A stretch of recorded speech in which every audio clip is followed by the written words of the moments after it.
Because the world is round, it turns me on.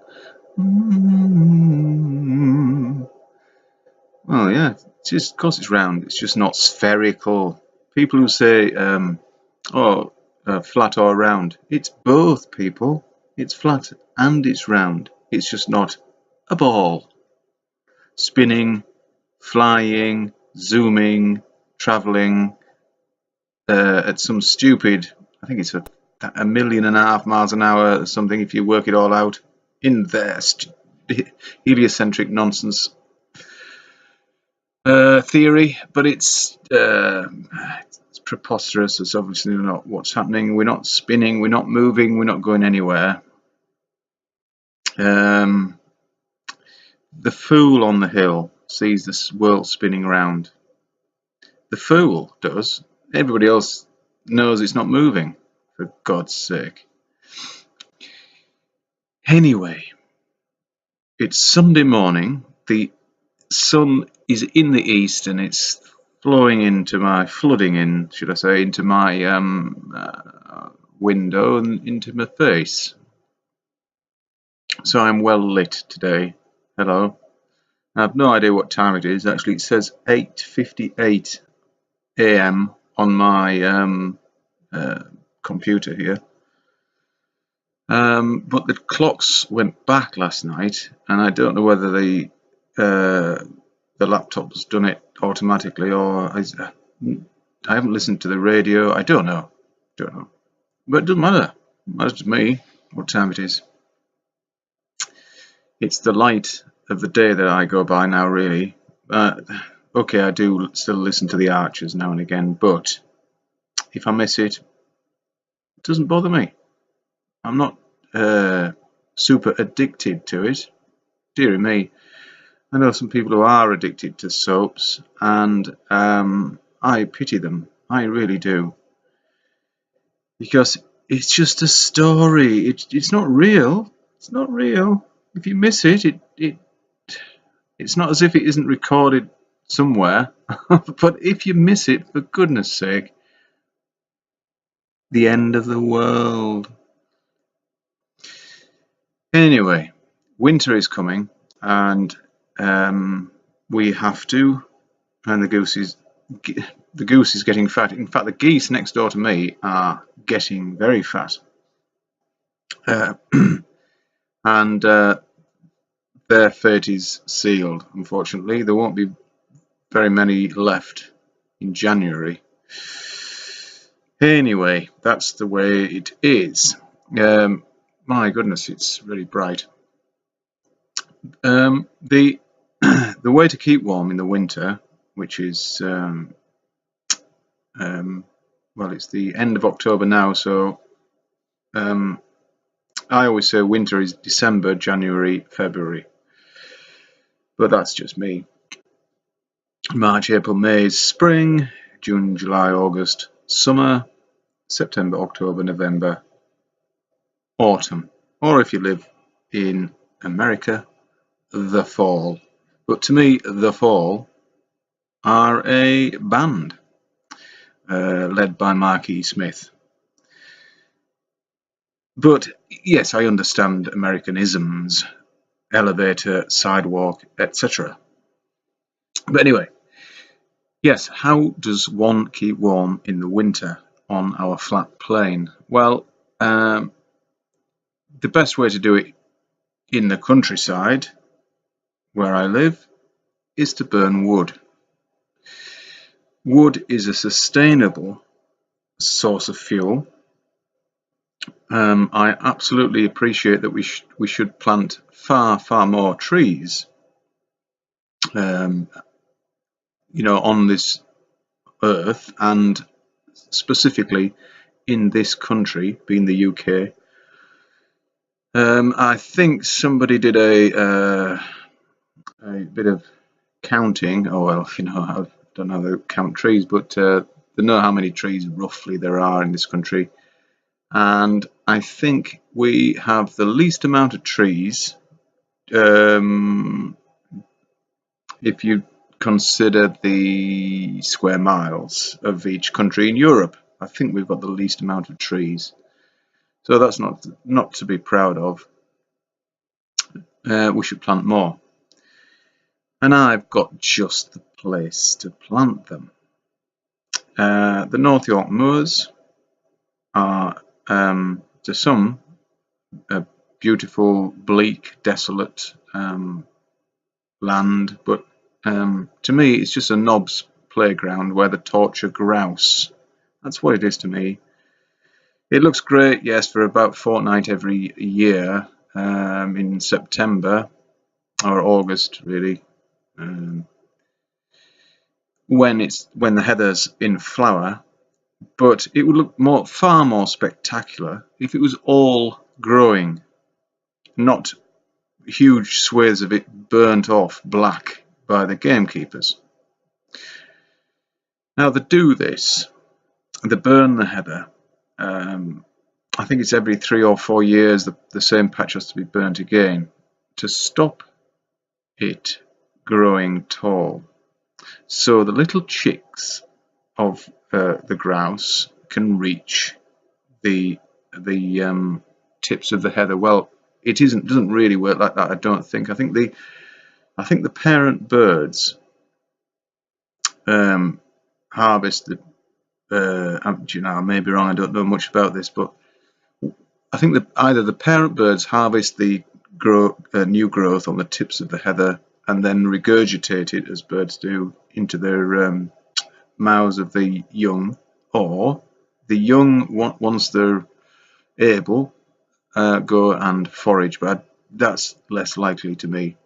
Once they get up a bit, yes, okay, they do that. But the grouse, their only protection really against predators is deception and to fool the predator by if you get close to them. I walk on the moors, and if you get close to the nests in the springtime when the chicks are there, the adult bird will try and lead you away from the nest by feigning injury. So you will follow that bird, and then it will fly a little bit further and then look limp and bedraggled, and then you get close to it, and then it just manages to fly a little bit further away from you, and so on. And it works pretty well. There's some other birds use that method, but ground nesting birds have little choice but to do that. And the chicks are very well camouflaged. Anyway, let's just get back to the point here. The heather, on which the grouse feed, doesn't need to be burned, because before man started burning the heather, how did the chicks survive? How did the young survive? Well, that just lets you know it's all total nonsense. Of course they don't need to burn the heather for the young. The reason they do burn the heather is because of a magnificent bird, a predator bird, a raptor, called a hen harrier, which predates, of course, grouse chicks. Now they couldn't have that living around and about, and if they allowed the heather to grow a foot tall or over, which it does, it gets about 18 inches, that's where the hen harrier would nest. It doesn't nest in short heather, and that's why they keep it short. They can tell you all the bullshit they like, but that is the reason. So that's why, you see, if they allowed hen harriers or the habitat of hen harriers to be there, then there would be plenty of hen harriers, believe me, and they would then have to kill the hen harriers, therefore leave themselves open to prosecution. And I'm sure they do kill. I know they trap. It's very disgusting what they do. They trap stoats and weasels and they shoot just about any other bird of prey that, you know, we've got birds of prey that just take carrion, such as buzzards, and well, their fate is sealed when they start living around here. So wood, burn wood, plant the heather. Plant where the heather is now with trees, and we've got a great many square miles of heather here, and it's unnecessary. It's a knob's playground, and we should put it to good use. We should reclaim this moorland, because it is ours. It's not some knobs that came over from France 1,000 years ago and stole it. It's not whomever they are. I don't give a toss. It's not theirs. I'm not saying we should all have a little patch of it. I should just say it's common land. Grazing rights, peat cutting rights. We shouldn't have that written down in a document. It should just be. It's just all of ours. It's ours. The people with property around here, all the farms that used to be, going back a couple of 100 years. Well, not even that long. Just 100 years, and it was all set out then. Grazing rights, peat rights, but not shooting grouse rights. No, you could get prosecuted quite severely for taking any game. So keeping warm, of course, just move around. That's good to keep warm. Run around, run on the spot, do press-ups. But if you're getting on a bit and you find that more difficult, burn wood. Burn wood on your wood burning stove. And wood is a sustainable fuel.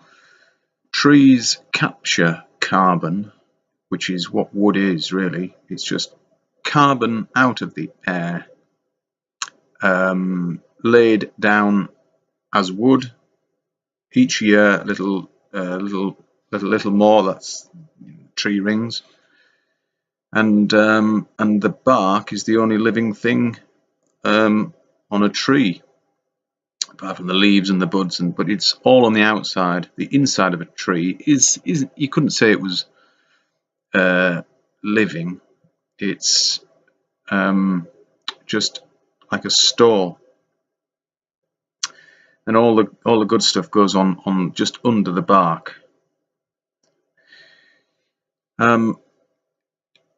Oil and gas aren't sustainable, although they say the oil well, once it's drained, will fill up again.